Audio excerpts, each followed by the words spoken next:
Шакирҗан Шәйхиевнең Габдулла Тукайга дигән шигырен сөйлибез. Габдулла Тукайга. Кариев һәм Тукай дус булганнар, хәтта алар бергә яшәгән, серләрен бергә сөйләшкәннәр, икесе дә яшьли киткәннәр.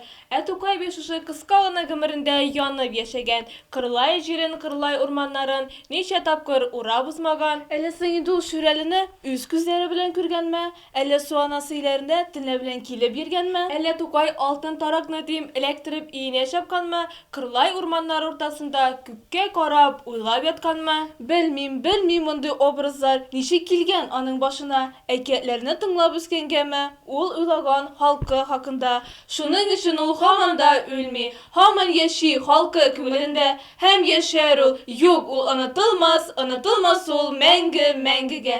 Габдулла Тукайга багышлап. Габдулла абый Тукайның шагыйрь булганын беләм.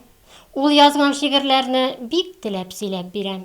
Шигырьләрне күп язган ул. Су анасы, Шүрәле, Тукайның ни кичергәннәрен безнең күргән юк әле. Иң беренче шигыреңне укыганым исемдә. Кат-кат укысам да туймыйм, сыкланамын бүген дә. Аның тормышы зур тарих, кызганыч та, куркыныч та, кем булганын әйтеп бирә китапларын укыгач та. Бер арбадан бер арбага күчеп йөргән ятимә. Мондый тормыш сынавына я әйтегез,